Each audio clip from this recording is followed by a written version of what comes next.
Hello, and welcome to SoberCast, where we provide AA speaker meetings and workshops in podcast format. We're an ad-free podcast, and if you enjoy listening, please help us be self-supporting by visiting Sobercast.com, look for the donate link, and drop $1 or $2 into our virtual basket. We hope you enjoyed the podcast. Have a great day. Good evening. Welcome to the North Oakland speaker meeting of Alcoholics Anonymous. My name is Heiko. I'm an alcoholic and tonight's secretary. Hi, Heiko. Please turn off your cell phones. Please help me open the meeting with a moment of silence followed by the serenity prayer.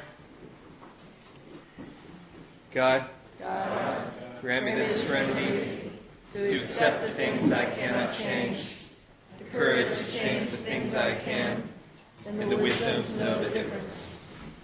Alcoholics Anonymous is a fellowship of men and women who share their experience, strength, and hope with each other that they may solve their common problems and help others to recover from alcoholism. The only requirement for membership is the desire to stop drinking. There are no dues nor fees for AA membership. We are self-supporting through our own contributions. AA is not allied with any sect, denomination, politics, organization, or institution. It does not wish to engage in any controversy, neither endorses nor opposes any causes. Our primary purpose is to stay sober and help other alcoholics to achieve sobriety. All right, this is a speaker meeting. I will speak for 10 minutes and then turn the meeting over to our main speaker, Dragon, who will share her experience, strength, and hope. So once again, I'm Heiko. I'm an alcoholic. Hi, Heiko. It's good to be here. I'm a bit nervous. It's a good day to be sober. I like being sober today. Welcome to the people that are new or the people that are coming back. You're the most important people in the room. This isn't my first stint through AA. I've relapsed 3 times. And coming back to AA was, without a doubt, the most important thing I did, and I'm glad I did that. I mean, my life today would not be what it is if I hadn't made that decision a few years ago. My sobriety date, September 26th, 2007.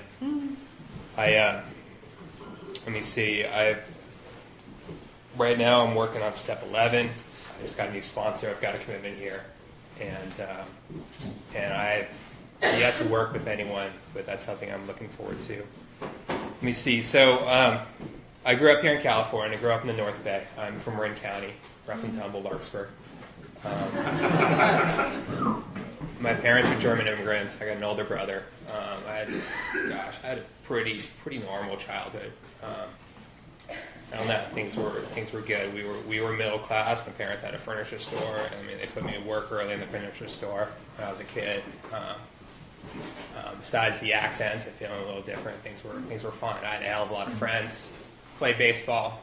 Sucked at basketball. I pretty much enjoyed school.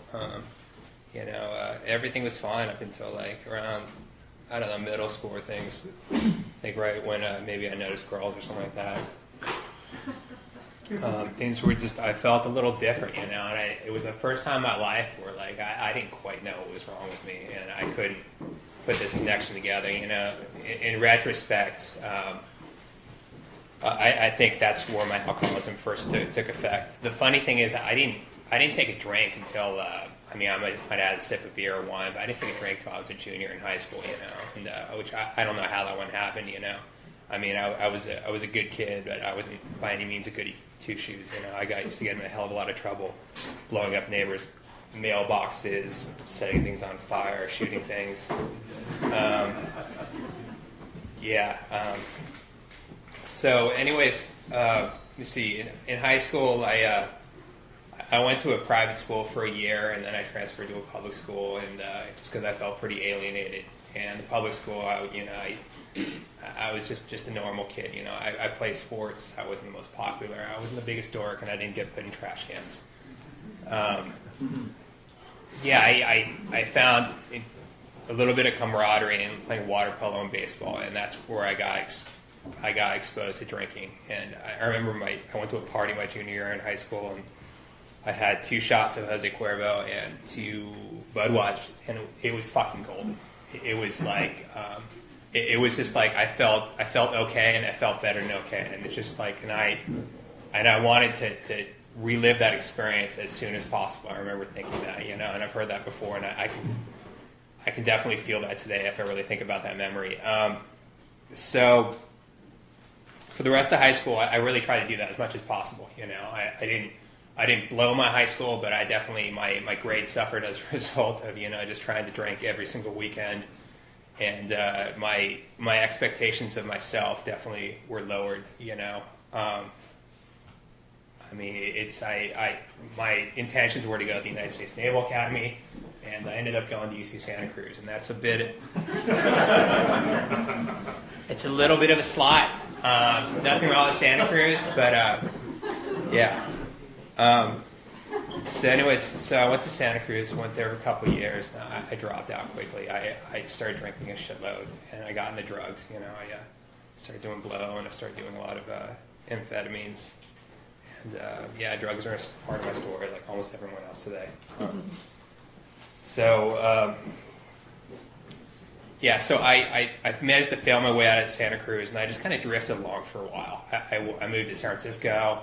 Funny thing is, it's odd, I'm 34 years old, and I've never lived out in the state. That's kind of funny, but it is what it is.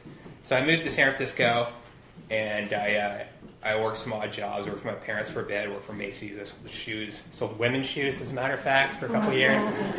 And I don't know. Not the worst job. Definitely far from the best.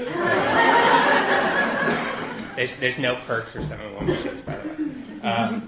So, anyways, that's where I had my first bottom.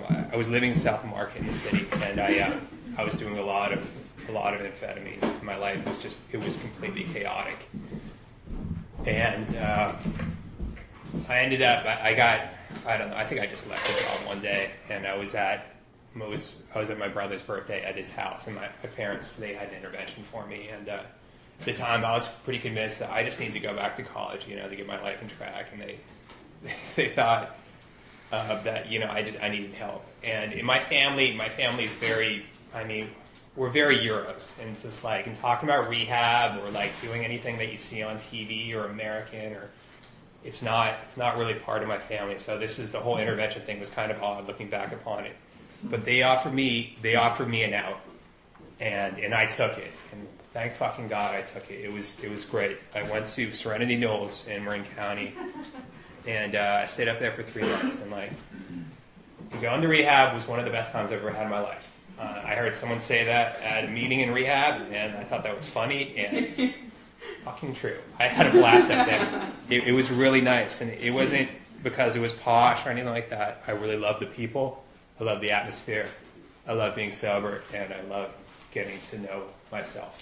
And it was great. So I got out of rehab, got into a relationship way too fast.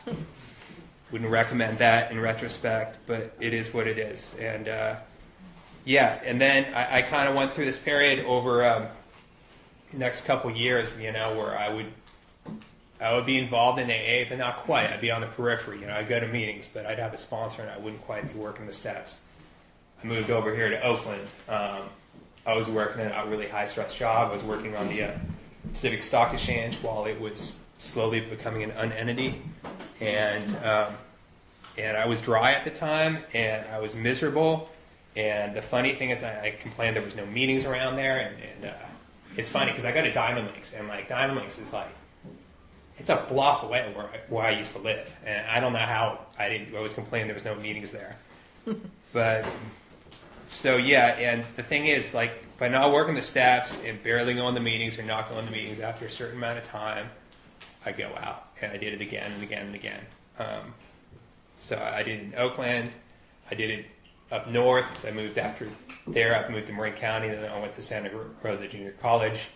So, and then I'd have this crash and burn, and then I would get my shit together, I would stay sober for a bit. So anyways, I went up to Santa Rosa, went to JUCO, decided to get my life in order and go into college, and did that for a few years. Eventually I worked my ass off, and I got here, and I got into Cal, and then this time I was back drinking again. I thought I had it all sorted out. I was here at Cal, I was in the pretty fantastic major. I thought I had my life in order, 2 dogs, I had a good girlfriend. And slowly things start to unravel, my relationships start to unravel.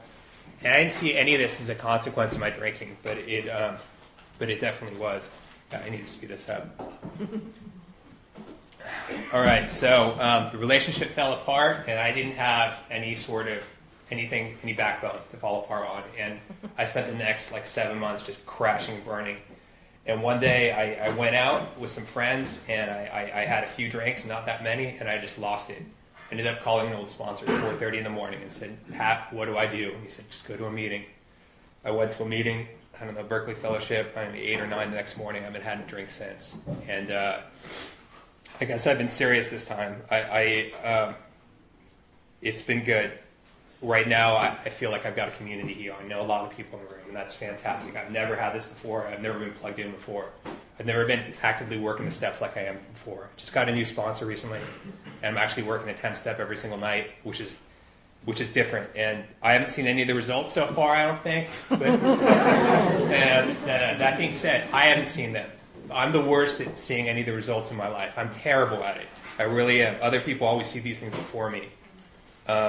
I've got a lot of problems right now. I've got a lot of health issues right now that I'm going through, and I'm going through them. And fuck, I don't know how the hell I'm going to do this, or I'm going to figure it out, But I know that I'm going to stick around here, and I'm going to give it a shot here. I see other people recover here, and goddamn, it gives me hope. And that's really why I came here to begin with. It's because I saw other people recover, and I want that too.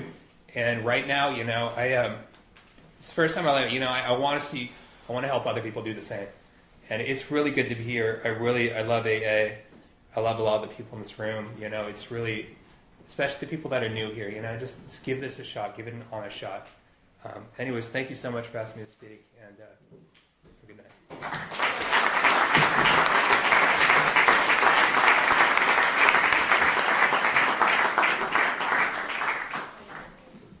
All right. Put this here because I'm honestly not feeling too well. Anyway, my name is Dragon, and I'm an alcoholic. And thank you so much for warming them up. I'm an alcoholic. I'm from the Bay Area. I grew up in San Francisco, born and raised. Got sober in San Francisco in June of 1990. And a lot has happened since then. Okay, so we'll start with the experience. How about that? Let's see. I started drinking when I was about 12. My family, just to give a little background, my family, they were sort of hippies. They didn't do that right. They weren't really part of even the hippie thing. They were just their own little thing. There was lots of drugs in my house, and isolated and angry and tense. And I was a very isolated kid. I was very afraid of my mom. She was a rager. So my youth was characterized by really not fitting in,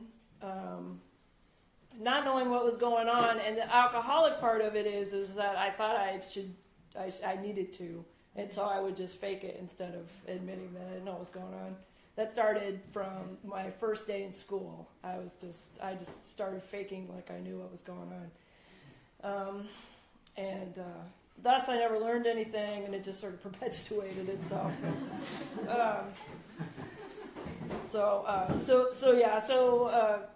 Socializing has always been a challenge. I've gotten kind of good at it because there are so many people in this room that I love the pieces, that friends that I've collected over the years.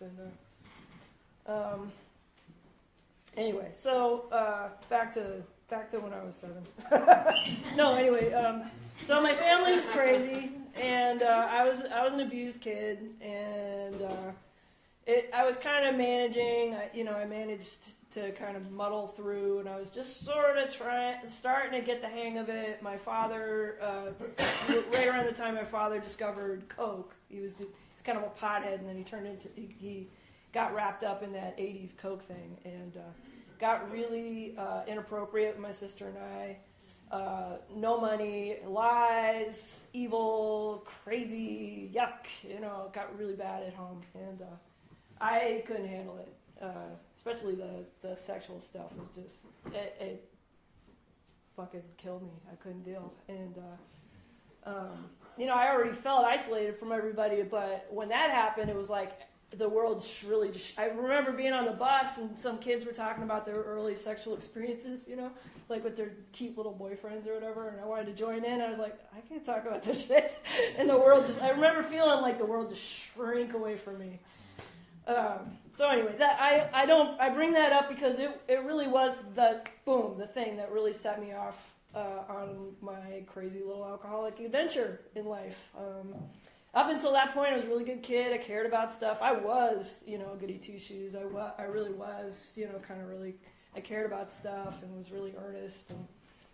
And, but at that point, suddenly, the bad boys that were playing AC/DC and cutting class and smoking cigarettes and drinking whatever and whatever, doing whatever the little rocker kids did back then, they were just, I had to have it, and had to be part of that, and never quite made it all the way to the really cool kids, but I found my own little crew, my own little ragtag crew of wannabe cool kids, and we did all the same shit, and probably other people were thinking we were cool, so who knows. Anyway, lots of eyeliner. I was talking about that. So my first drunk was, for me, it was the closest thing I'd ever had, at that point at 12, to spiritual experience. Because up until that point, my life I was an anxious mess. I was afraid of everything. And I took the alcohol in, and suddenly my heart opened up, and I was laughing, and I was happy, and I felt okay, and I knew I was going to get in trouble, and I couldn't care about it, I just was like, oh, this is great, stumbling around. And the only reason that first time I didn't do what I did every other time I drank, which was black out and throw up and, probably, do a whole bunch of other stuff, was because there wasn't enough. It was just a little jar. Also, my thinking about drinking that very first time, I had never drank before, was that little thing was not enough.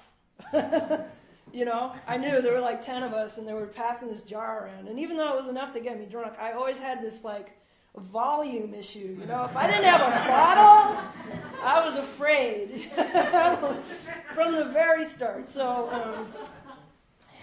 anyway, so it was the thing that I wanted to do whenever I got a chance. And I didn't get a chance that often. I was still kind of a good kid and afraid of my mom and et cetera, et cetera. They didn't have booze at home for me to steal, so I was an opportunistic drunk. I depended on my bad friends to get me loaded, and I played bad friends. But anyway, so I'm in junior high, so cut class a little bit, got drunk when I could, threw up every time I drank, made a mess of this one poor kid's. This nice girl invited us all over, and my bad friend who at the time provided this bottle of rum, and I just proceeded to slam it 5 minutes after getting there, blacked out, don't remember anything. All the other kids tore this girl's house apart. She was just a nice little girl. We just wrecked her house. A door was taken off the hinges, and everybody's coats had my vomit all over it. It was just awful. So it started a pattern, and anyway, by the time I got into high school, I was already trying to quit. My mom, who I really was kind of ruled by trying to not get her attention in a negative way. She was a rager, and she was scary, and I hated it when she yelled at me, and she was starting to yell at me because, we had the two teams in my house, and I was supposed to stay on her team, in the good team. My sister and my dad were the fuck-ups, and that was okay. And when I started kind of going over that side, she came down on me like a ton of bricks. They got away with everything, and I was just like, anyway. So I started to try and quit, and already I was having a hard time. It really wasn't, I didn't want to, for one thing. And then it was doing something for me that I didn't have a replacement. But I did eventually manage to stop, and then I was in high school, I was a non-drinker. I did not drink, and I was very about it. And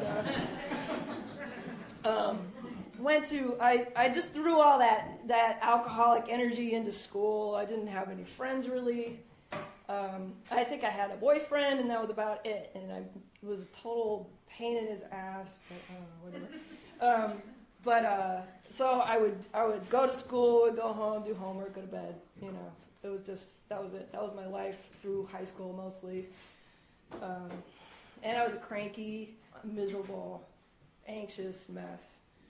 And so the point of that is that I'd already become dependent on alcohol for my social life.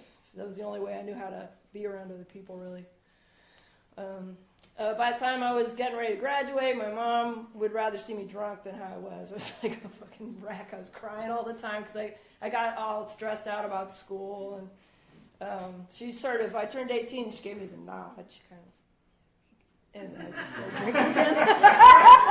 I don't think the words ever left her mouth, but it came up and she kind of gave me the nod, and I started drinking again. And it was like the schoolwork and the fun went up again, and the vomit, of course, followed. And I think I had a little bit of fun when I started up again that time. Anyway, during that time I wasn't drinking, I earned myself a scholarship to some kind of high-powered college. That entire summer before I went there, my family was imploding. There was no money at all. I got this stupid job to buy my fucking plane fare so I could go to college. And I just drank the entire summer with these.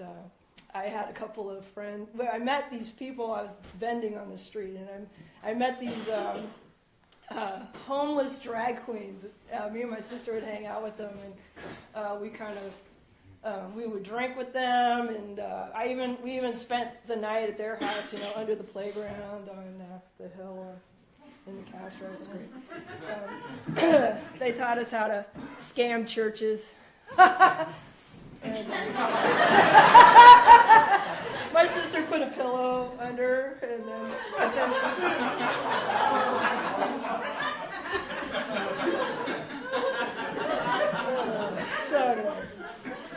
and then I went to this high-powered, kind of semi-Ivy League-ish kind of college, and by that, my personality had changed a lot by that time. I was kind of ragged, and I got there and I was still in party mode, and all these people are like, yeah, I'm here trying to get an education, I couldn't figure out why none of the men wanted anything to do with me.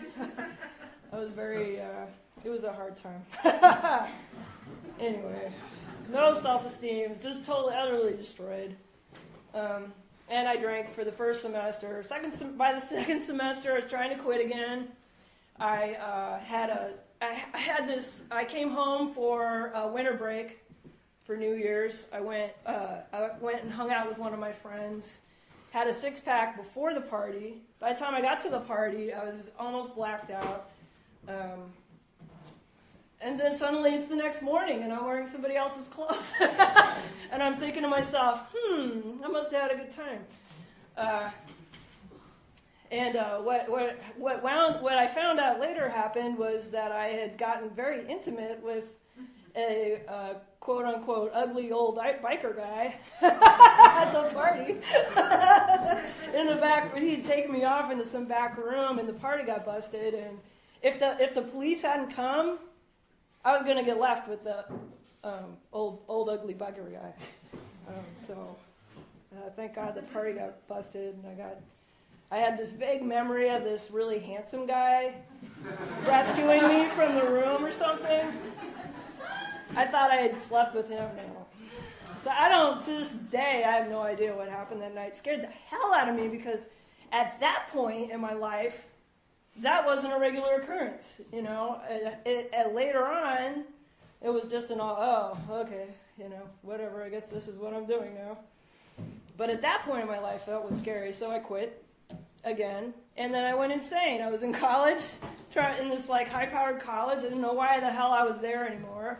I wasn't drinking. I didn't know how to deal with any of these, snooty kids, and I just kind of went crazy. I started having all these, like, I was like living half in fantasy land, and I don't know what that was. I don't know whether that had to do with alcohol or what, but I got loopy. And so when the first year was over and I came home for the summer, got a little job and just decided not to go back. I thought, school's making me crazy. I'm not going to do it anymore. So anyway, my drinking, I did this. Either I was drinking and having fun, or I was like, dry, kind of all business, except for that college. I couldn't get into it, but I came back here not drinking, just worked, and never spent any money. I just worked.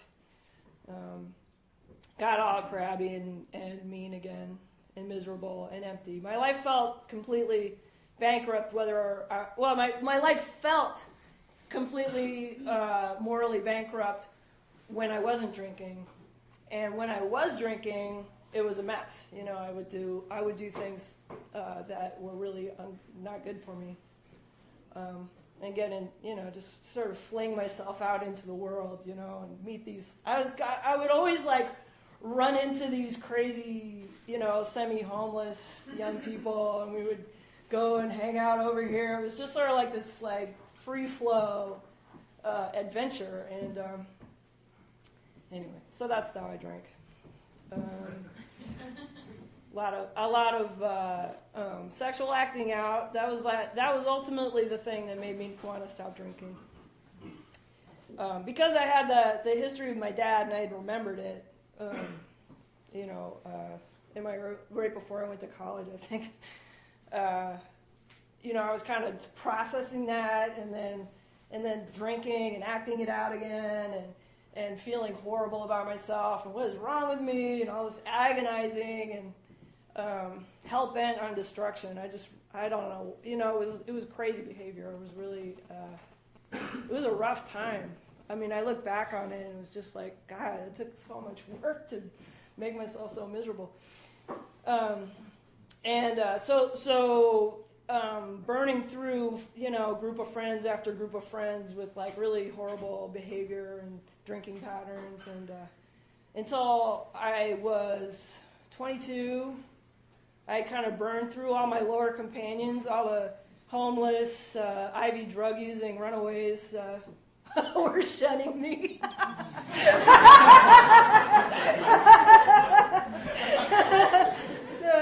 Or at least I felt, you know, I didn't have the self-esteem to show up around them anymore.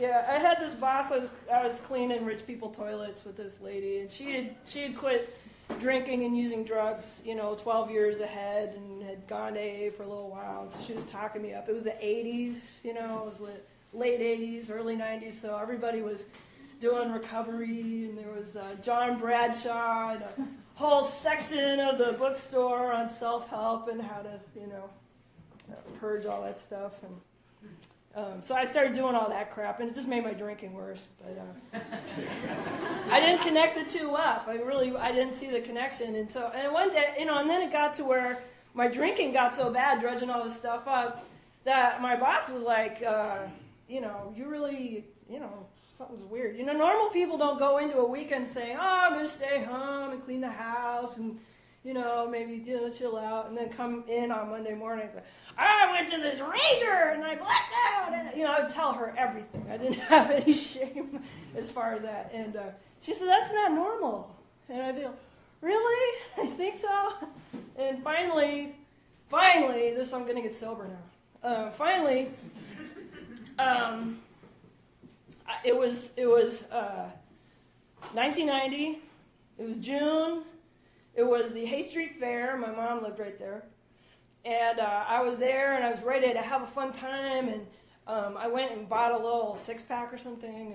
And I was really kind of felt weird about it because I wasn't in the habit of buying my own liquor. So that felt weird anyway, because I had like kind of a little bit of recovery stuff in my head, and for some reason, like buying my own booze felt like being a real alcoholic. And then I couldn't get anyone to drink with me. I kept running into people, and there was this one guy who during this last period of my drinking, when we were both, like, I guess, trying to quit. And so it was either I would not be drinking and at the party and he'd be drinking and I'd shame him, or he would do it, you know. Yeah, I would be drinking and he wouldn't be drinking. He'd shame me. We sort of took turns for a little while, and it was just his turn again. And it was just like, I don't know, it just seemed stupid all of a sudden. I just felt utterly pathetic, you know. And and there was one more thing, one more little worm in my brain that got me here. And it was that there was this very arrogant guy from my high school, a little punk rock guy. He was like a real super cool guy, who had gotten sober, like, you know, a long time ago. I think Tracy knew him. So some of my bike messenger, you know, roommates told me that, you know, that he would talk your ear off about AA and stuff. And so I was like, ooh. I got an in with this guy I'm obsessed with from high school, and so I ran into him at that day at the Hay Street Fair, and said, "Oh, I think I'm an alcoholic." and instead of like doing what he's supposed to do, like take me under his wing and take me to my first meeting and introduce me to all his hot friends and all that shit. He was supposed to do that, but he just said, "Oh, good for you, I'm going to go get a sandwich," and blew me off. And he saved my life because I took things like that as an invitation to start chasing. So I was like, I'm going to AA. I'm going to hunt this dude down and all his friends and do what I know how to do and ruin everything. And so I called AA that night, trying to get the listing for a young people's meeting so I could start stalking this stupid guy. And the guy on the AA hotline, he said, "Well, you know what? There's a women's meeting tomorrow night right around the corner from where you live. Why don't you go there?" And I was like, "I want a women's meeting." But I went, and I figured I'd pick up a meeting schedule and chase him down. And what happened is that I walked into this AA meeting after having done some of the other 12-step meetings and kind of knowing the routine and had the expectation that it'd be just the same, and sat down and watched everybody. And the first thing that struck me is that you guys were actually interacting with one another, like you actually liked each other. There were people laughing and enjoying each other. Like there was actual fellowship here, which I hadn't experienced in any of the other programs I had gone to. The second thing that I noticed is that when I raised my hand as a newcomer, which, you know, was, again, I know what I'm doing. You know, I didn't even think I was an alcoholic at this point, but I raised my hand, and everybody in the room turned around, looked at me, smiled at me, and was like, "Welcome." And I just started crying. And then the third thing that happened at that first meeting was that it was very animated, you know, kind of. She was a little toughie, you know. She was up front telling her story. And she was saying that she felt just as clueless and vulnerable and lame as I did when she was out there in the world. And I didn't think that was possible. I didn't think anyone else felt that way. I really thought I was the only faker in the world. And to hear her come out, you know, I didn't get it right then, but it put a chink in it. The fourth thing about that first meeting is there was a lot of really cool young women with mohawks and who looked like they'd be really fun to hang out with, and they were. So I kept coming to that meeting, and then I learned that there was another one. There were two meetings, one Monday, one Tuesday, and they were kind of similar. So I started going to those two, and then it just kept leaping. Like I said, I was 22 years old.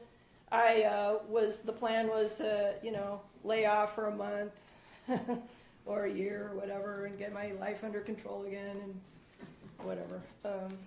And I think I even verbalized that. It's kind of funny. You hear it. You get in here. You live a little bit. You hear it come out of somebody else's mouth, and you're just like, oh no. So anyway, so a lot happened. That was like 19 years ago, and I've grown a lot in this program. And I can't think of any of it right now. No.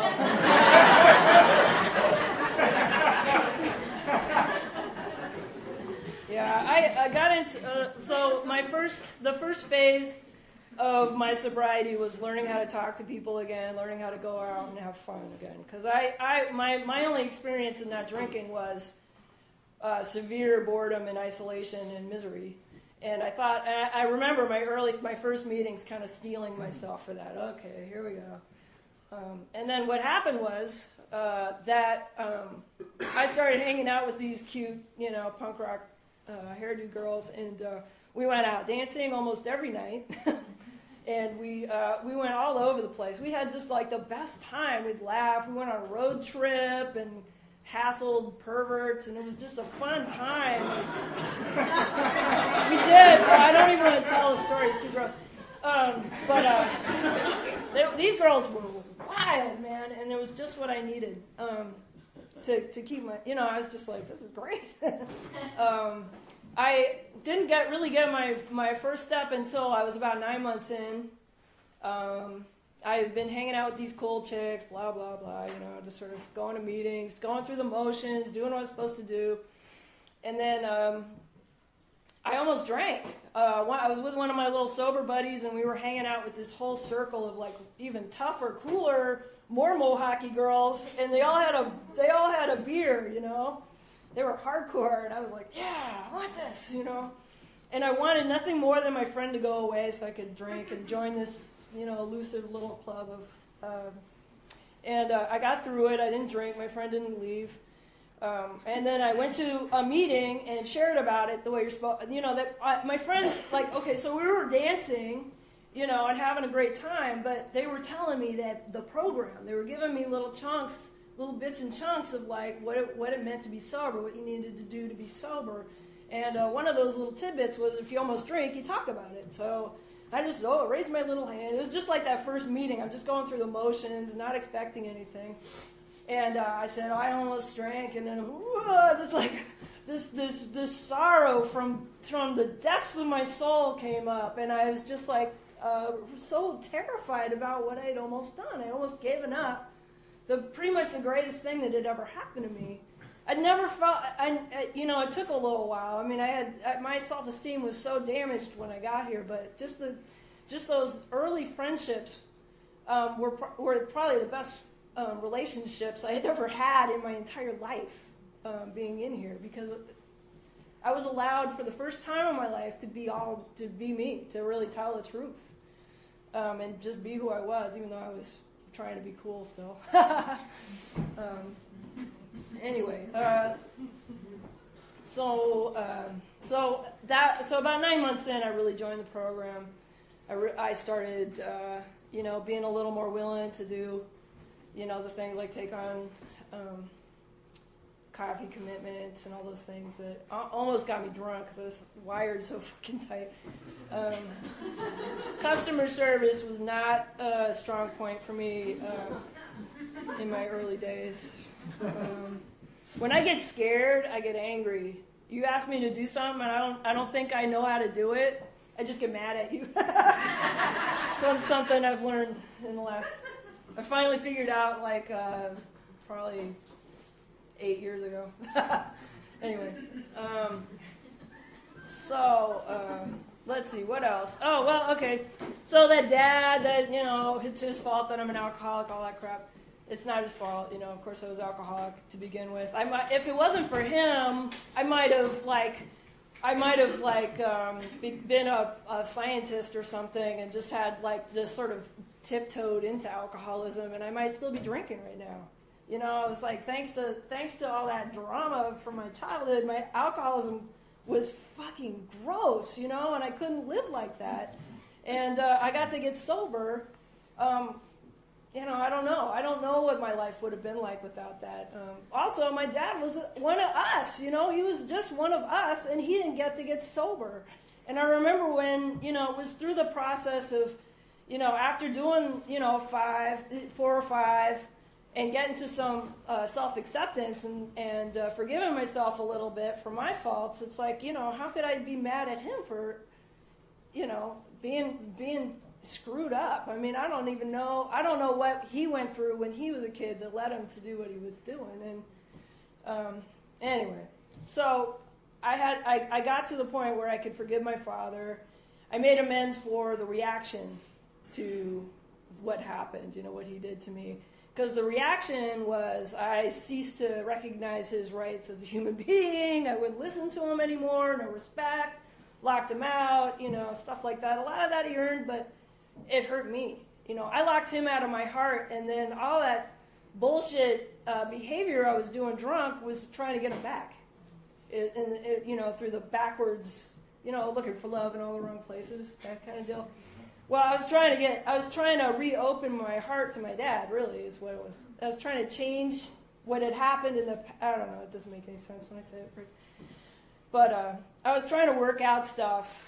And what happened when I was able to see him as a fellow sick and suffering alcoholic, I forgave him, my heart opened up, I got my dad back. I got the same sick fucker of a dad back, but I got him back. And there was a lot about him that was so beautiful and that I loved so much. And I got to love that part of him, even though he was still very sick. He passed away, he was my buddy. I got to connect with him before he went away. I got to show up and be an adult, like the only one in the family. I was the only one that had a driver's license, so I'd take him to his appointments and stuff. And that I think that's really been very profound. Also, I've always struggled with relationships with people. Other human beings have always been very difficult for me, and I've learned how to have friends in the program. I've learned how to work things out with people. I've learned how to take care of myself well enough that I can have other people in my life, because that's a lot of what I didn't do. I would hide and contort to fit in and all this kind of stuff. And what happened was that this wasn't satisfying, and then I blamed you for it, and I didn't want anyone in my life. And when I learned how to, take care of this is the body I've been put in charge of. This is the one I'm responsible for. And be honest, I found that people wanted to be around me more, and better quality people. And I've got so many people in my life that I love, including my husband. Imagine that.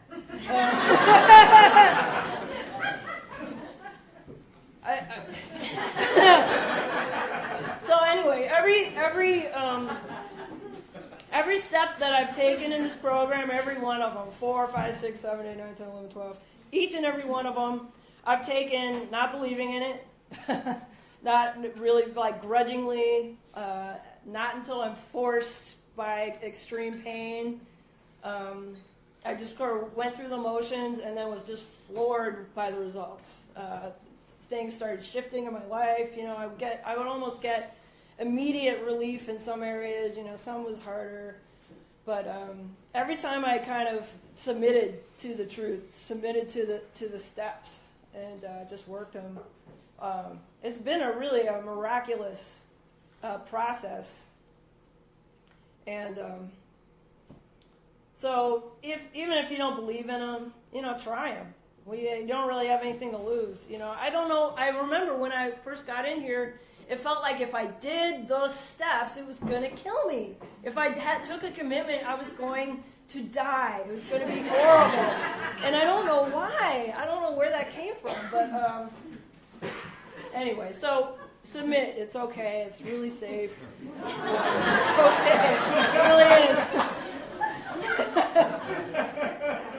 and then, you know, so I struggled with not only do I have a best, you know, like a crew of friends, a room full of friends here, a room full of friends in Rochester where I'm living right now. I have a husband that I love, that I can be a good wife to, that I can be an adult in a relationship. I can be part of a partnership. I've got a great best friend that I just love to pieces. I can be a house guest and not be a pain in the ass. I hope. You know, people are happy to see me, and you know, going from that to the person that the you know, runaway IV drug using, you know, roustabouts didn't want to have around. That's a big deal, you know. I've had grown up jobs. It's just I can't sell the program enough. And I do. Like he was saying, I just love to share it. It's like I do the 12-step because it's a pleasure mostly, you know. And I love watching people get sober. You know, I like watching people come in and just be just so trapped in that old stuff and just bloom and become really great people. And then they turn around and save my butt. And the other thing is that a lot of people get really like, you know, you got to reach out to the newcomer, you know, get them by the neck and throw the steps down their throat, you know, follow them around and make sure, you know, it's like, for me, like service is, when I'm having a hard time, service is admitting it and being sober and being vulnerable, you know, or when I'm not, you know, saying hi to people. And checking in and paying attention to who's standing by themselves and stuff like that. Little things. Being here. Keeping showing up. You couldn't get me to stop going to meetings. Anyway, I'm going over, so I'm not going to keep talking. But thank you so much for letting me share.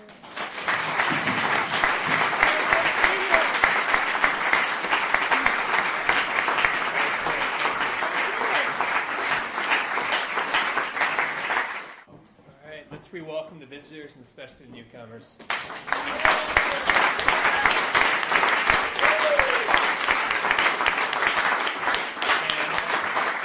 let's also thank Dragon for speaking. Oh, yeah.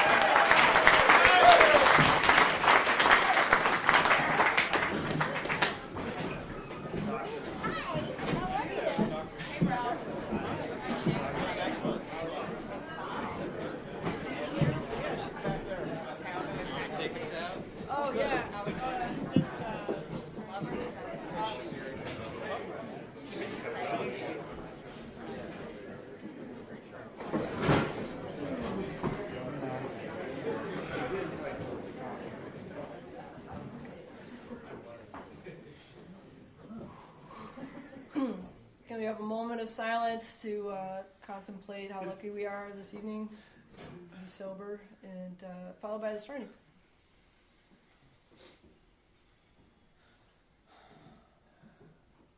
God, grant me the serenity to accept the things I cannot change, the courage to change the things I can, and the wisdom to know the difference.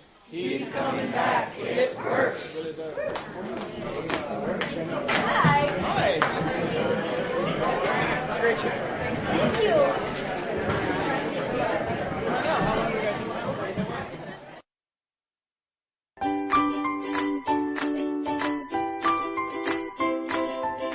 Thanks for listening. I hope you enjoyed the podcast. Sobercast is ad-free, and we'd like your help in order to keep it that way. So if you'd like to help us be self-supporting by pledging $1 or $2 a month, visit Sobercast.com and look for the donate links. Thank you very much.